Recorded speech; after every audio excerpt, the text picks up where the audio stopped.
reports from the world's second largest continent. Hello, I'm Alison Lagrange. A very warm welcome from Durban, South Africa. We get you the news and the newsmakers from Africa. From elections to climate change to innovations and opportunities. As the world's attention shifts, we report from Africa, the heart of the global South. Join me every weekday live on First Post.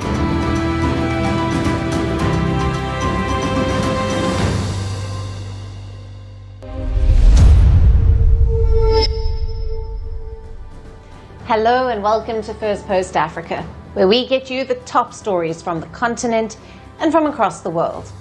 I'm Alison Lagrange, coming to you live from Durban, South Africa. First, let's take a look at the headlines.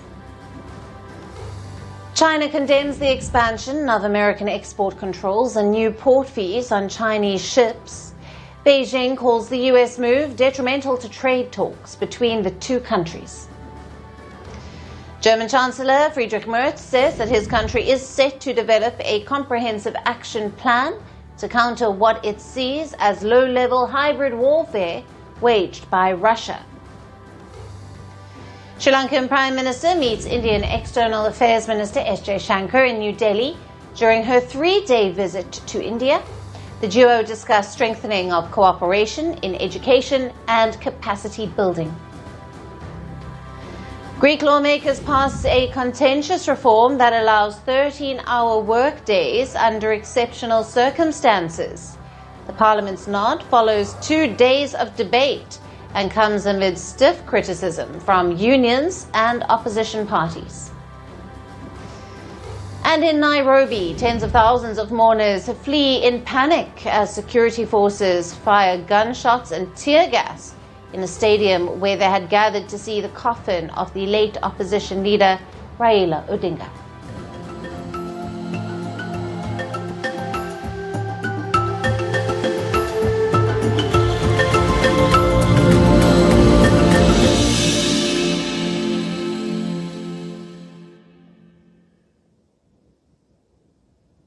Hello and welcome.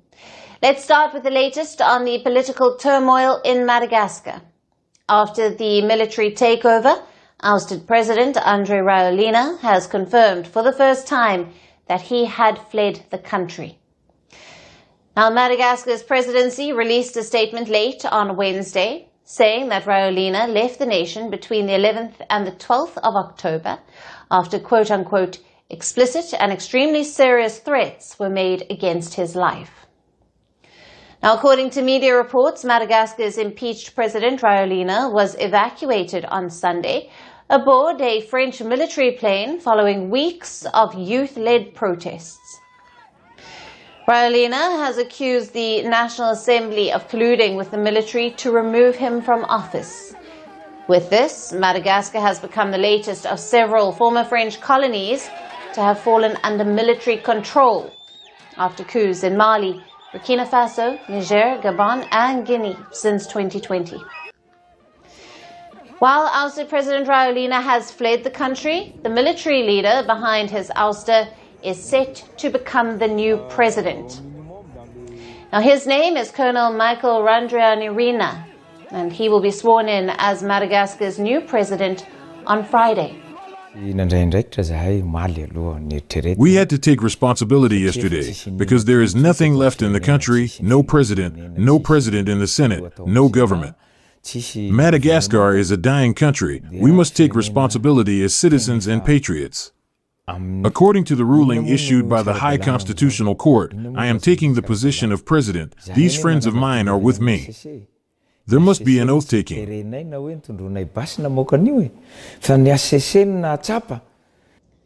Madagascar's new military leader made the announcement after the African Union suspended the island nation following Rajoelina's ouster. Colonel Randrianirina is part of Madagascar's elite military CAPSAT unit that played a key role in the 2009 coup that brought Rajoelina to power. Randrianirina had long been a vocal critic of Rajoelina's administration and was reportedly imprisoned for several months in 2023 for plotting a coup. On the 11th of October, as the Gen Z protests against Rajoelina gained momentum, Randrianirina recorded a video in which he called on the security forces to disobey orders to open fire on protesters. Following this, some CAPSAT soldiers joined the protests. On the 14th of October, the CAPSAT elite military unit took power moments after Rajoelina's impeachment. Madagascar's new leader has said that the military would rule for up to 2 years, alongside a transitional government before organising new elections. The military takeover in Madagascar has alarmed the international community. The UN has called the change of power in Madagascar unconstitutional. Meanwhile, the youth-led Gen Z movement that initiated the protests on the 25th of September over a lack of water and energy has welcomed the military's intervention. The military stance is something we have been waiting for a very long time. First, there was the gendarmerie and all that, fighting alongside the government. Meanwhile, we saw that the people were at the end of their tether. It was truly wonderful that the army took part in the people's demands.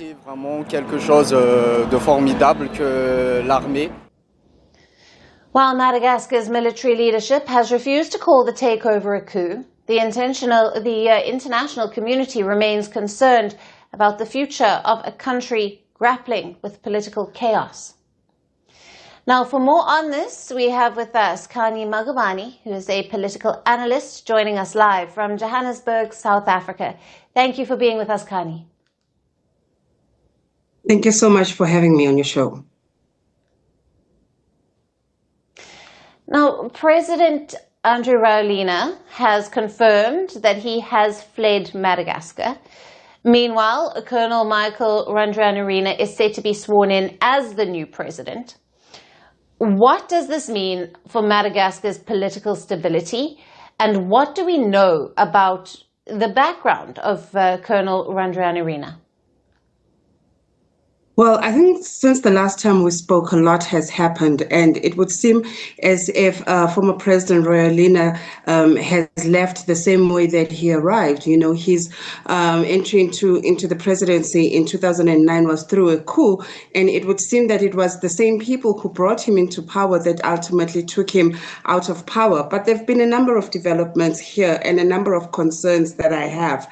The last time we had an interview, it was a clear Gen Z protests, and we know that these Gen Z protests have brought down governments in places like Peru, Nepal, and Morocco, and so there's definitely a wave, you know, of youth-led protests that have been taking place in many poor countries around the world, where the young people have taken the lead. And it would seem that I wouldn't want to say out of nowhere, CAPSAT came and took over the protest, but it would seem as if that this was an opportunistic move, which met time and opportunity by the elite military team, which we have to distinguish is a breakaway a military organization from Madagascar's official military, led by, and I have to say his name slowly because it's quite a long name, Michael Randrianirina. You know, he's come up and he's become a very almost overnight, and so we have to ask ourselves what is at the heart, you know, of it's the perfect opportunity. The youth, they believe in him, and the youth believe in his leadership. And so the question is this time an opportunity? Does he have the youth's best interest at heart? Because there were bread and butter issues which started these protests of water outages, of lack of employment. Is he going to stay on that agenda? Countries like Burkina Faso under Ibrahim Traoré done phenomenally well under his military leadership, because we've seen him rejecting old colonial rule and opting for a new African identity for the country. So the question is, what kind of development is this new president going to take? Because it has been a very opportune time for him to come into power.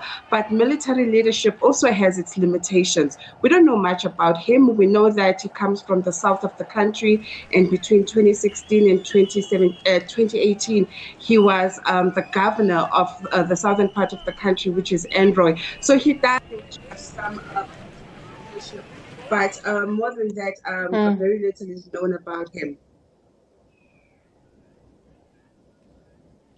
Right. Kani, you mentioned that the youth have welcomed him.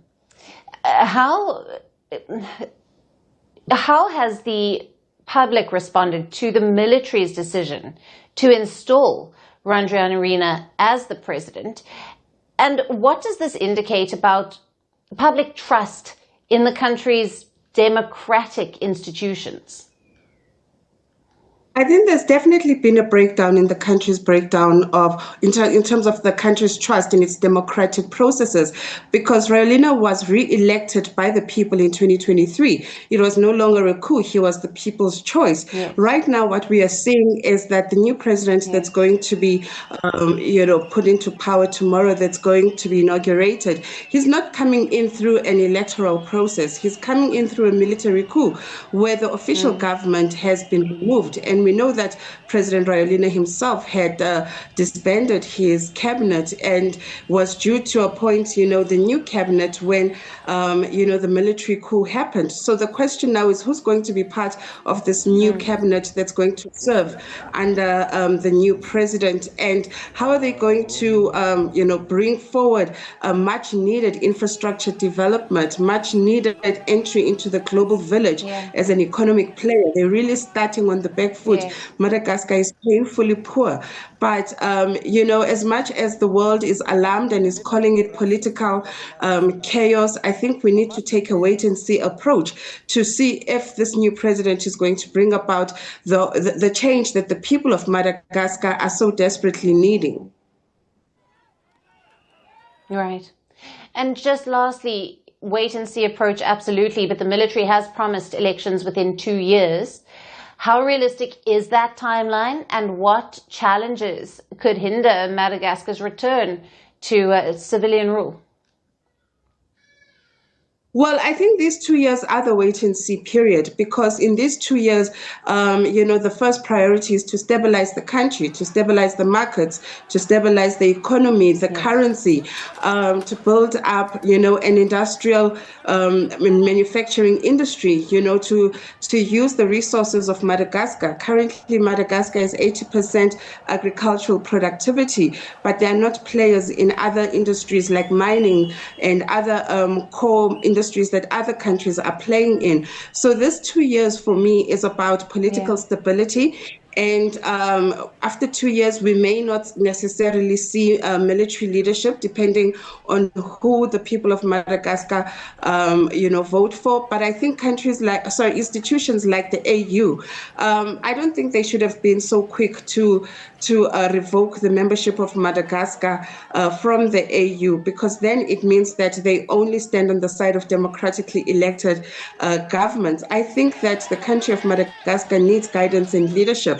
And this is where the new president's hallmark is going to come in, because he's transcending the position of a military leader. He is now stepping into a position of the president of the country, and that's going to need him to deal with issues of governance. And does he have what it takes to be a statesman? And will he be the recognized choice of the people of Madagascar in 2 years' time? I think that's what we stand to see. Kani, it's always great to have you on the show. Thank you for being with us. Thank you so much.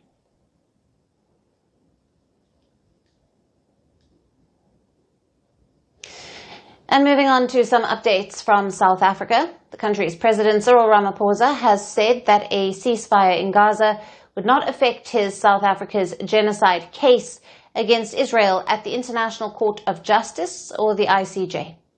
Addressing the South African Parliament in Cape Town, Ramaphosa said the case must continue to ensure accountability and justice for the people of Gaza. He said that the peace deal would have no bearing on the ICJ proceedings and that Israel must respond to South Africa's submissions filed before the court. The peace deal has been struck, which we welcome, will have no bear on the case that is before the International Court Justice. The case is proceeding, and it now has to go to the stage where Israel has to respond to our pleadings that have been filed in the court, and they have to do so by January of next year. Ramaphosa added true peace and healing could only come through justice being served. We cannot go forward without the healing that needs to take place, which will also result from the case that has been launched being properly heard. South Africa moved the ICJ against Israel in December of 2023.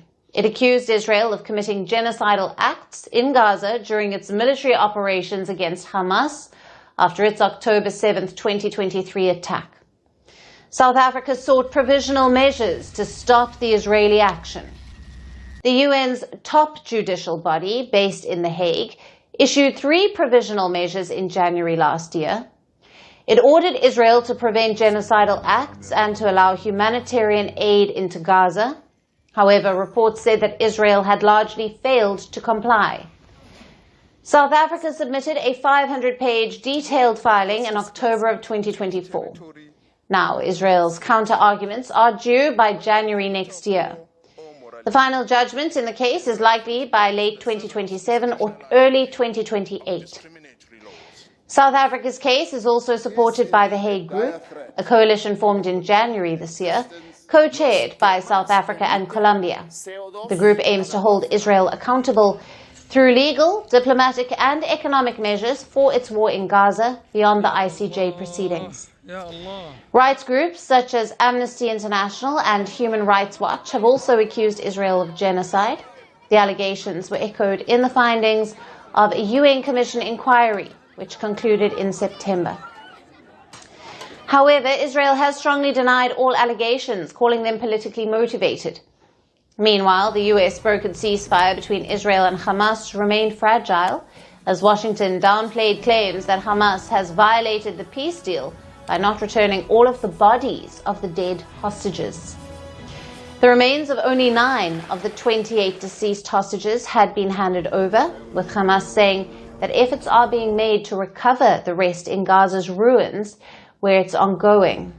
And according to the Palestinian health authorities, the war in Gaza has killed more than 67,000 Palestinians since October of 2023. The ceasefire in Gaza may have brought a temporary calm, but South African President Ramaphosa is not ready to let Israel have an easy pass for its fatal destruction that its operations have caused. He has asserted that despite the halt, justice must take its course. Will the South African leader's stance affect the country's ties with Israel's close ally, the US? Now that remains to be seen.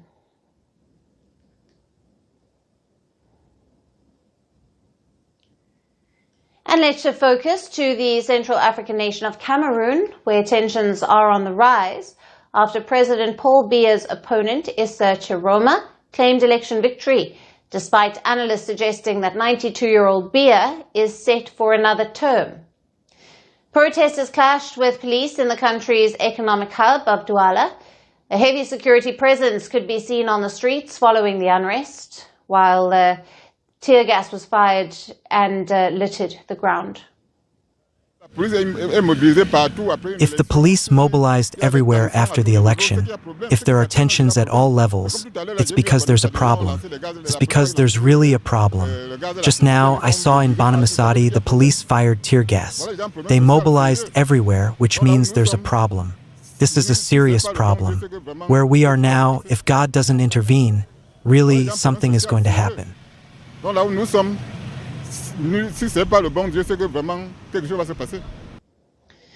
Cameroon's independent election body and the Constitutional Court have not declared the results yet, and the outcome is not expected for another 10 days until the 26th of October. But the protesters claim that the country's electoral process is not credible. They rallied on the streets backing Chiroma. The electoral process is not credible. Besides, it's obvious. You see the way the election was conducted. We've never seen this strong mobilization before. And we could see the RDPC sleeping. We could see the party of the president-elect Issa Chiroma rising strongly, rising in power to say that 2025 is not 2018.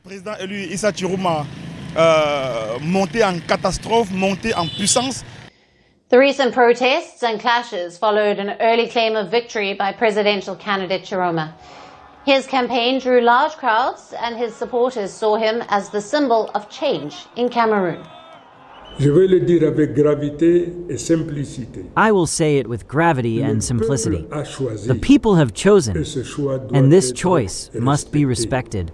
I call on all institutions, all administrative authorities, all officials, not to become enemies of the people they are supposed to serve.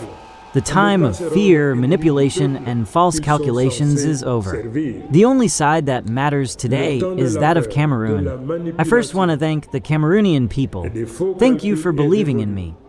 Thank you for believing in us. Thank you for believing in change. Thank you to all those who voted, to all those who protected their vote. You are the true heroes of this victory. My gratitude also goes to all the men, to all the women who led this fight before me. Without your work, we would not be here. For that, I thank you. Ma reconnaissance va aussi à tous les hommes, à toutes les femmes qui ont mené ce combat avant moi. Chiroma hailed from the country's north and was among the 11 opposition candidates listed on the ballot for the October 12th election. But the 76-year-old Biya's ally turned foe emerged as the opposition's favorite. He was backed by a coalition of opposition parties and civic groups. He managed to rally thousands of people behind him.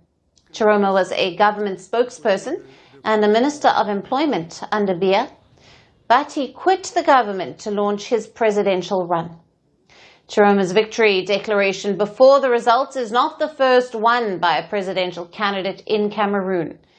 During the 2018 presidential election, the opposition leader Maurice Kamto claimed victory a day after voting. He lost the election to Biya and was later put behind bars. He was also banned from contesting the presidential election this year. Kamto is Biya's biggest opponent. With his absence, analysts predict another victory for the 92-year-old Cameroonian president. Biya has been in power since 1982. Under his regime, the Central African nation struggled with a deadly successionist movement and with chronic corruption. Yet he seems to be inching toward victory as the country's opposition largely remains divided. If Biya wins, he will continue to expand his 43-year rule over the country and hold his record for the world's oldest head of state.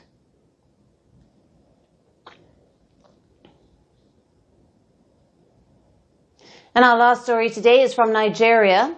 The country's inflation has dropped below 20% for the first time in 3 years. This drop is driven by a moderation in food prices. The data released by the National Bureau of Statistics showed that the Consumer Price Index dropped to a little over 18% year-on-year in September. This is down from over 20% in August. Food inflation, which accounts for the bulk of household spending, also eased to nearly 17% in September, from nearly 22% in August. And this reflects improved supply conditions and seasonal harvests. According to the Nigerian authorities, food and non-alcoholic beverages, restaurants and accommodation services, and transport contributed the most to inflation. The latest decline in inflation comes as Nigerians continue to grapple with the economic fallout of sweeping reforms that were introduced by President Bola Tinubu. Tinubu came to power in 2023 and initiated major reforms such as liberalizing the exchange rate and ending costly fuel subsidies. These measures have triggered a sharp rise in living costs. However, now that inflation is easing, the World Bank has supported the reforms introduced by President Tinubu. In its latest country development report, the World Bank said that its economic outlook for Nigeria remained cautiously optimistic, and growth is expected to rise slightly from 4.2% in 2025 to 4.4% in 2027.